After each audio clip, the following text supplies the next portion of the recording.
Hello, Loveland.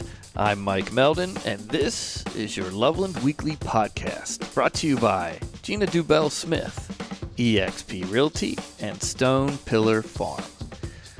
Loveland has its fair share of lore and mystery, and today we are going to look into the story of Sam the Chimp, of what is now called the Monkey Bar and Grille.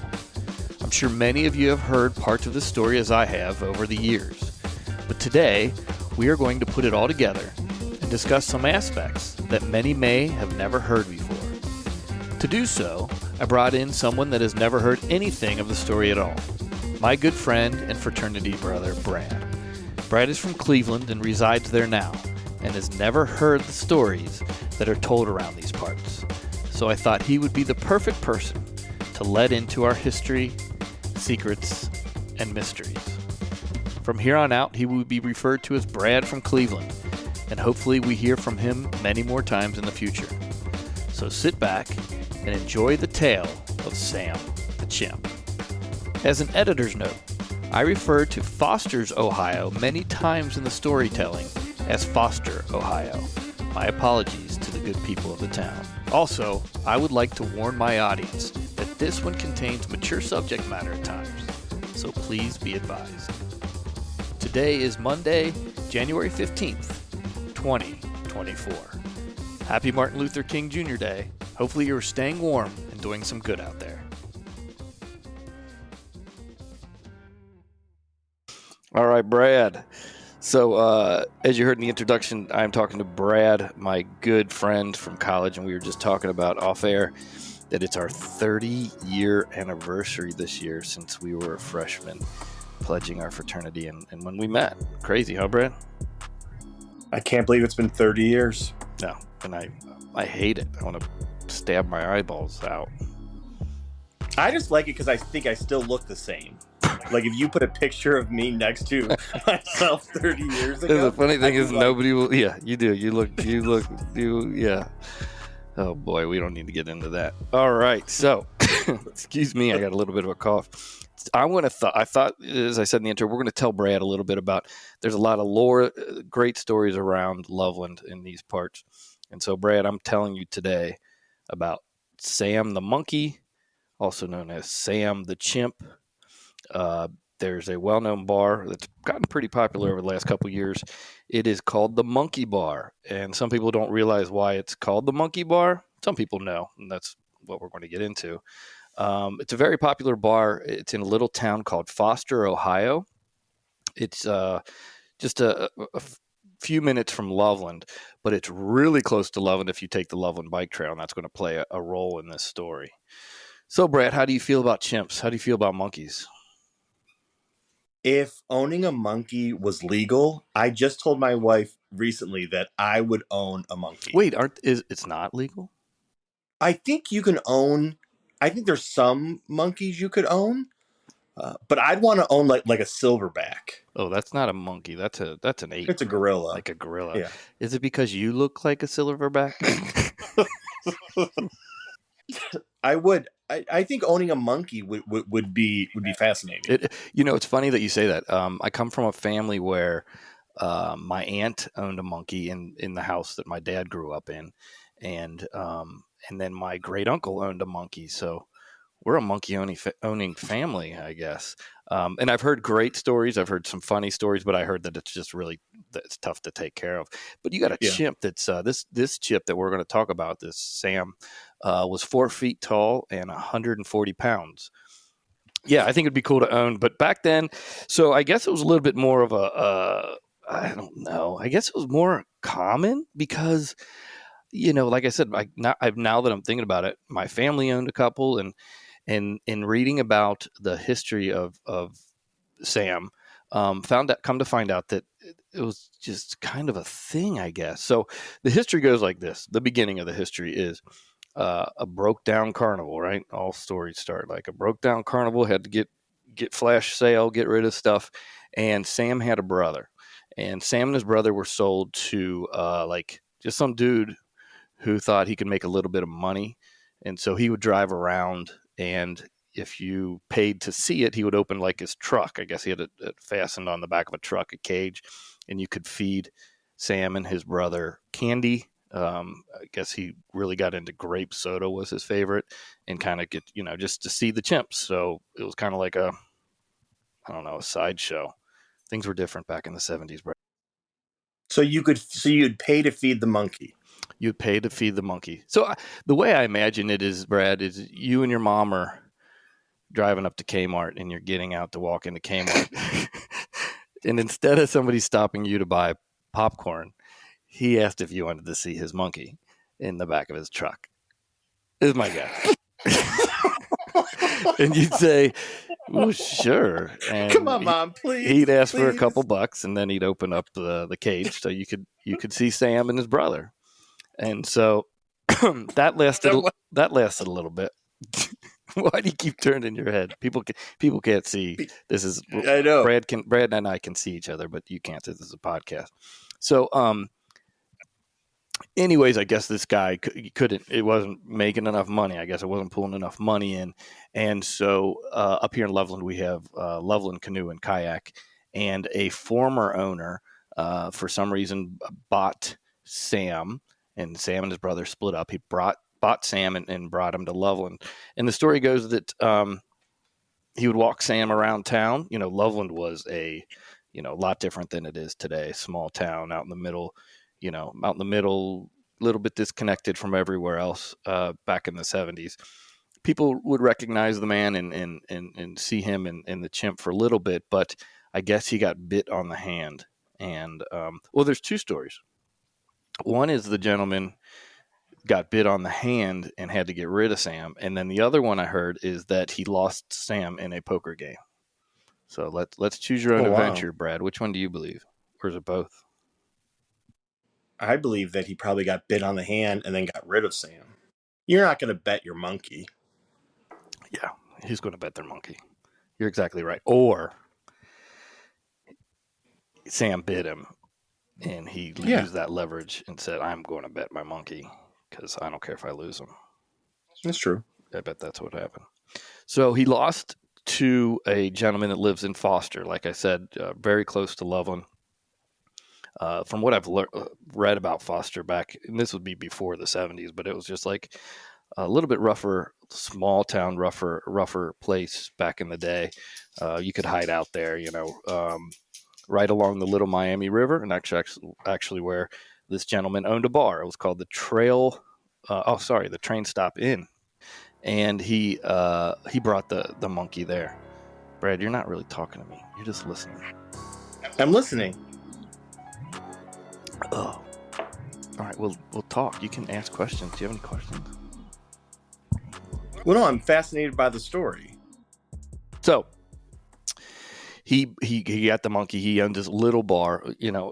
Imagine this little bar like you see out in the middle of the country. This bar is pretty daggone secluded. And there was this little wall, like a foundation across from his bar, and he thought this would be perfect. So he made that as Sam's cage where he could live. Everything's going well for Sam. Sam is his favorite drink is grape soda. He loves candy. He loves Snickers bars, I believe, the most. And his meals were allegedly just potato chips, beer, grape soda, and cigarettes. And the rumor was that the bar owner's wife that bought Sam, that his wife would have to, when she was cleaning the cage, it was mainly poop and cigarette lighters, because patrons would give him their lighter and he would not give it back. And the rumor also was that he would smoke a cigarette, but he would like take 3 or 4 puffs of it and then just throw it on the ground and then want another one. So and he was a chimp, right? He was a chimpanzee. Yep, okay. Yep. And so I think everything would have gone. Everybody knew about it. There's stories of like the Girl Scouts coming and singing to him, and he loved that. I got this from the Monkey Bar's website, and people just knew that this is a small town, so people thought this was just a cool thing to have, and nobody was putting up a fuss, and it was just people walk by and see it on the way to school. I think he escaped once to a neighbor's house, but caused no problems, and the owner went and jumped right in his car and took him home. So it seemed like things would be okay if this was just a bar out in the middle of nowhere. What years? What years was Sam active? Sam, this was late 1970s, and it's going to come to a head at the late 1980s. Like in 1987, this is where it comes to a head. And it's because when you came down to visit, you went to the Loveland Bike Trail with me, right? Mm-hmm. Yeah, so the Loveland Bike Trail was getting built at this time. And this is what changes Sam's whole story, is the story goes that as the bike trail gets finished, now we have bikers going by, and they're seeing this. And allegedly, some bikers would see Sam taking care of himself. What do you mean? Making himself happy, and so they thought it was not appropriate. They thought this was not appropriate. Obviously, but he's a monkey. He's a monkey, but he's right out in the middle. He's right along the bike trail. Anybody can easily see what he's doing. And so it was not appropriate. And then, obviously, and they felt like, is this a proper spot for a monkey? They looked at his living conditions and questioned, is this sanitary? Is this warm enough? And this and that. So they called the Humane Society, and the Humane Society got involved, and the bar lost Sam for a little bit. He got taken to Ohio State, and they kept him there while there was a trial. And the owner of the bar had to go in and fight for Sam. Had to fight for Sam, and he's, there's interviews out there, and he's saying that, Sam's my family. I care about Sam. He's not mistreated at all. And there's a story. Have you ever heard of the guy named Thane Maynard? You ever heard of him? Maybe not. No. He used to go on like Letterman and stuff. He's a really popular zoo guy. Zoologist. Yeah. How'd you know that? Did you? No, now the name sounds familiar. Yeah, he's pretty well known, and he tells a story when he goes places, and especially when he's in Cincinnati. He tells a story about Jane Goodall, who, she is very famous for working with apes and gorillas and this and that, and somehow she got to see Sam. Somehow, I'm not sure. Obviously, this is through other people's stories, but she saw Sam or heard of Sam and said that Sam is the happiest chimp she's ever seen. She said, he's living the best life. And of course he is. Yeah. Of course he is. He's smoking, he's drinking, he's eating potato chips, and he's getting to have fun. Yeah. That's a great life. Doesn't get much better than that. So, and for me, I lean left. I'm all about animal rights and not mistreating animals, which I think you don't have to lean left for that. I think most people are that way. But when you get somebody like Thane Maynard and Jane Goodall, who all she does is care about it, kind of give it the thumbs up or not get angry about this or, say this is wrong. It kind of makes me say, okay, this is this, because for sometimes I've gone back and forth on this story, and this kind of makes me lean a certain way. Okay, I can see this from a perspective where this probably wasn't hurting him too much. So, anyways, the court case goes to court. They were saying that the living conditions weren't good, and obviously the smoking and the drinking. And so the owner said, "Hey, the drinking's overblown. He mainly drinks. He does. He'll drink beer, but mainly it's grape soda." And he went and he got he got the place set up. He gave Sam a TV. He got his own refrigerator. He got his own TV, refrigerator, and something else in there to make it nice and cozy. And another organization came in. I can't think of what organization it was. Oh, I think it was like the Department of Agriculture or something from Ohio came in and said, all right, it's a good place. It's all right. So the jury comes back and awards Sam back to the bar. He gets to go back to the train stop. Pretty cool, huh? Yeah. But we're not done there.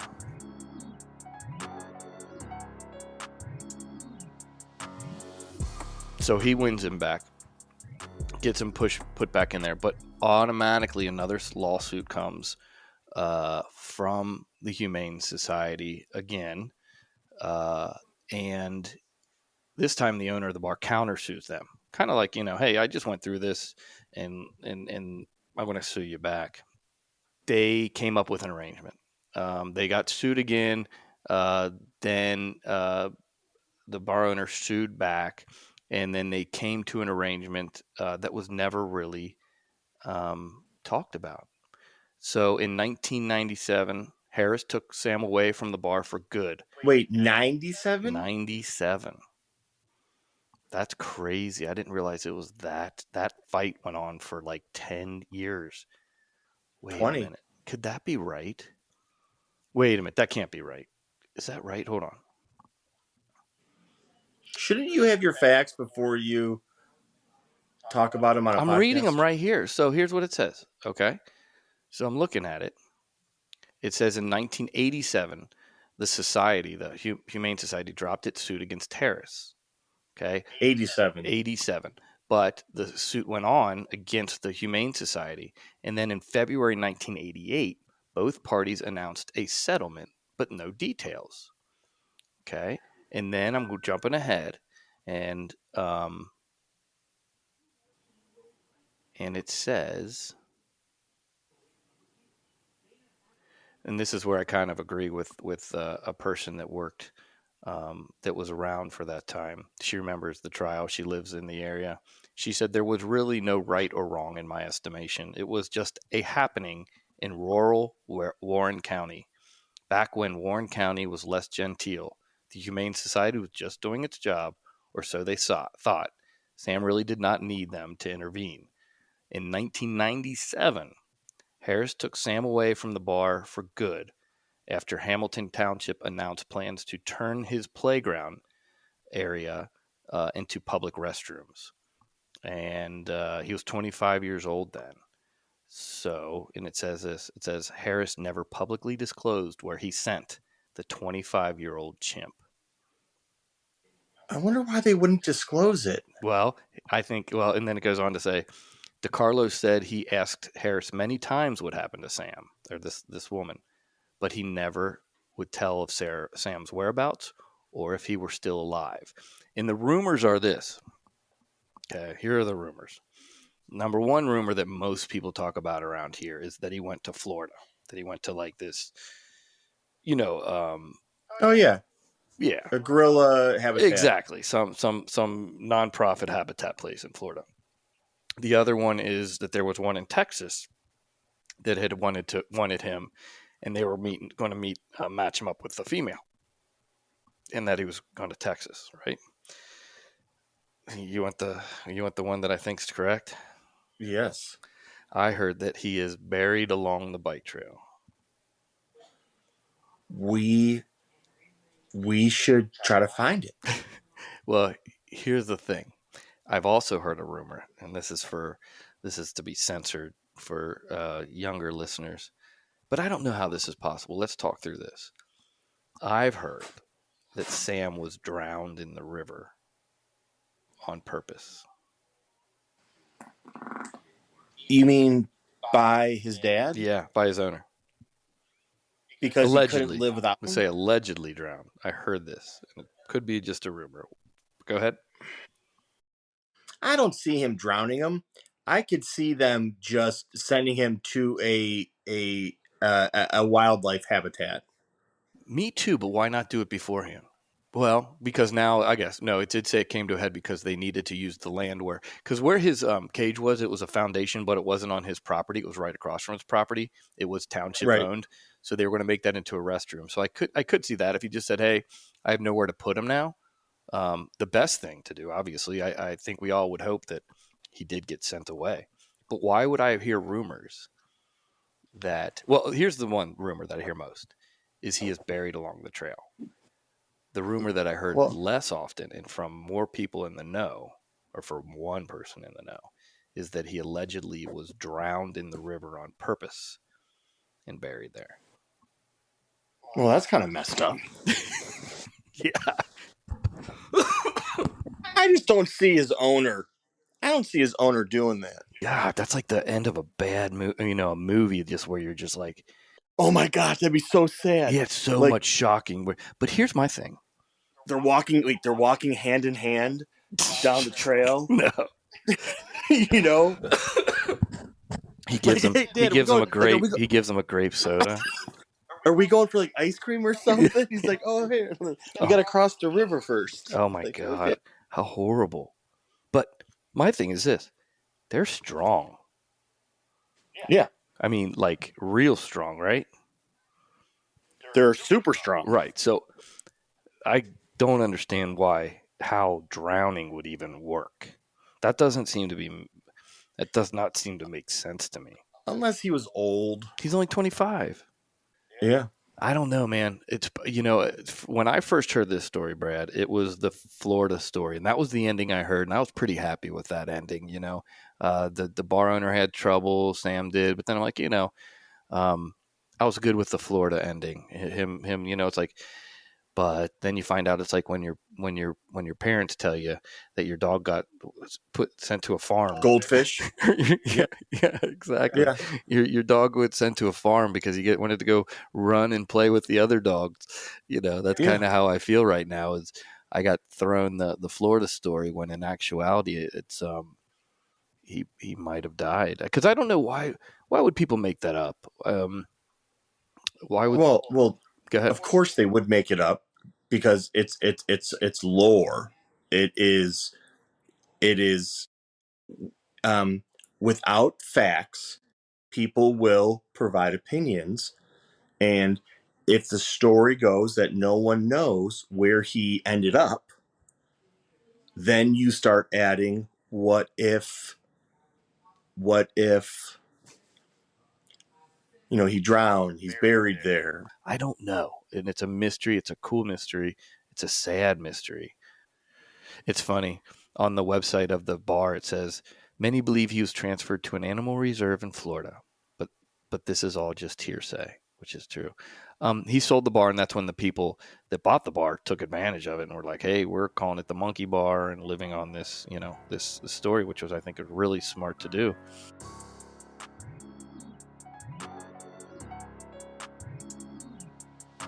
All right, Brad, what are your final thoughts of hearing about this local lore of Sam the Chimp?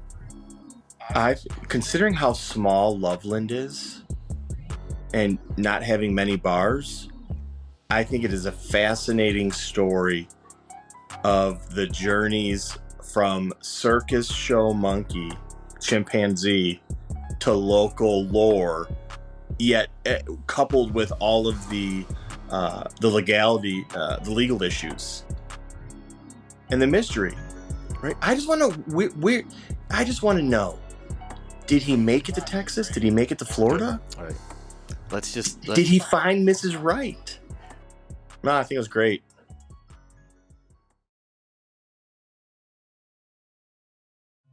Hey Loveland, it's Emily Barblow, your local publisher of Loveland Lifestyle magazine.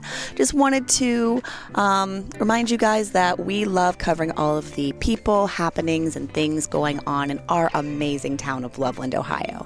So make sure to grab your latest copy. We always drop a bunch off in downtown Loveland and surrounding areas, or follow us on Facebook and Instagram.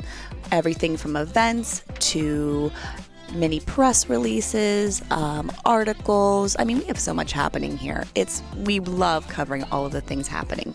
So make sure if you're not already following us on social media, you are.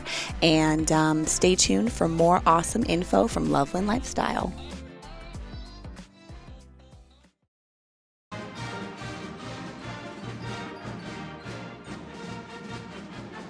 Hey, it's Elise Knapschafer back with another Loveland High School Weekly Update. So this week we do have Martin Luther King Day off as a holiday, which a lot of people are excited about since we're coming back from winter break, but there are still plenty of things going on this week. On the 16th, there's play auditions for the Spring Play Puffs. There's a girls' basketball game at home on Martin Luther King Day. There's a wrestling duel at home on Saturday. And the boys' basketball team play away Tuesday and Friday this week. If you have any events that you would like me to mention or show ideas for the podcast, please reach out at mike@lovelandpod.com. We have something truly special here in Loveland. Thank you for listening, and have a great week. With the support of On Brand Studios, this episode was recorded, produced, and engineered by Mike Meldon at The Grail, a magical place here locally, like no other. Please note that the opinions expressed in the podcast do not necessarily represent the views of our sponsors or organization.